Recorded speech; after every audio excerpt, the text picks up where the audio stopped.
Assalamualaikum warahmatullahi wabarakatuh. Nama saya Muhammad Akmal bin Ghafar dan nomatik saya adalah 03DEP20F1039. Saya dan Muhammad Ashraf akan menerangkan tentang practical work 2 dan Ashraf akan menerangkan tentang practical work 3. Okey, kita mulakan dengan practical 2 iaitu AC to DC converter, control rectifier, half wave control rectifier dan full wave control rectifier.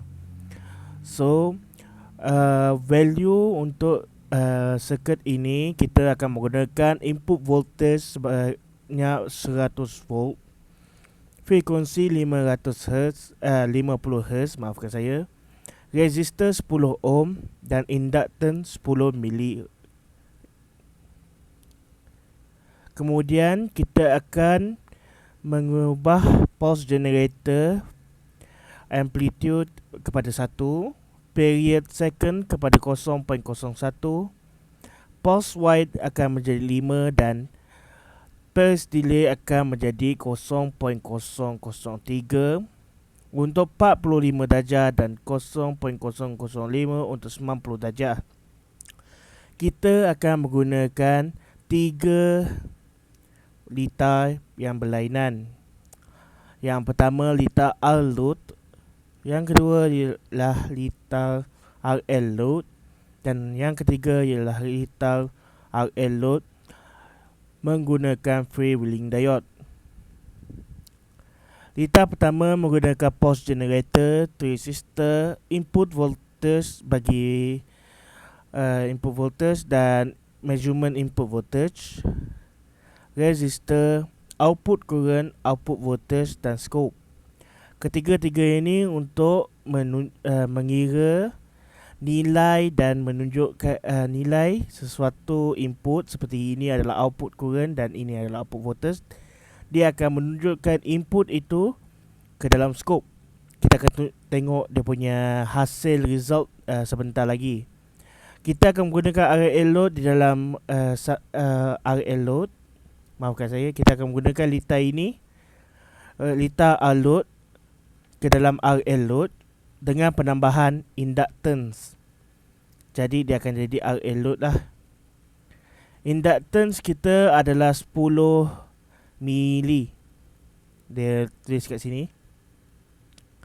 So, selepas itu kita akan menggunakan RL load punya circuit untuk diubah menjadi RL load using freewheeling diode dengan menambahkan diode di antara voltage input dan resistor dan inductance.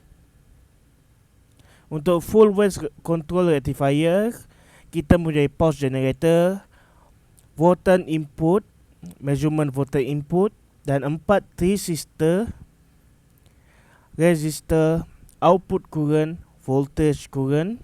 Ini untuk mengira output dan output current dan output voltage. Dan semuanya akan dimasukkan ke dalam scope untuk mendapat result. Kita menggunakan circuit R load tadi dan kita hanya perlu menambah inductance untuk menjadikan dia RL load. Kemudian daripada circuit RL load ini dengan penambahan diode di antara 4 resistor dan resistor dan inductance, kita akan mendapat litar RL load menggunakan freewheeling diode. Data dan observation. Seperti yang kita lihat di half wave control rectifier, kita mendapati jika 45 darjah dia punya lengkungan di atas ini menjadi agak condong ataupun melengkung. Di mana kalau 90 darjah dia akan lebih menegak ataupun hampir tegak dia punya condong tu dekat output voltage dan input voltage pun kita boleh lihat perbezaan antara 45 darjah dan 90 darjah. Begitu juga di RL load. Seperti yang kita lihat, disebabkan terdapat inductance di dalam litar, kita boleh lihat di sini dia mempunyai echo ataupun tail. Inductors menyebabkan charge yang tersimpan dalam inductor menyebabkan echo inilah. Sepatutnya kalau output voltage dia perlukan direct current lah, DC voltage, so dia takkan ada kat bawah. Untuk kita untuk mengawal ini ataupun menyelesaikan masalah ini, kita akan menggunakan freewheeling diode, di mana diode itu akan menstabil ataupun dia akan menghilangkan tail tadi, seperti yang anda lihat dalam 45 darjah dan 90 darjah.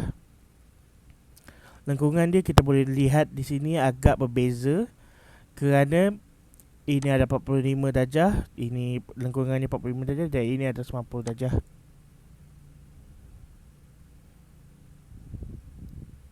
Okey, kemudian kita pergi kepada full waves control rectifier. Output voltage dan output current waveform boleh dilihat di sini. Sekiranya 45 darjah melengkungnya seperti ini, dan kalau 90 darjah dia akan melengkungnya agak lebih tajam. Dan untuk RL load seperti yang kita dapat tadi 45 darjah, kita akan mendapat tail kerana induktor itu menyimpan charge dan melepaskannya. Jadi dia akan menghasilkan tail, dan kita tak nak tail ni. Sebab itu kita akan menggunakan freewheeling diode. Ini adalah freewheeling diode 45 darjah dan 90 darjah. Itu saja untuk practical work saya, dua saya. Sekian, terima kasih.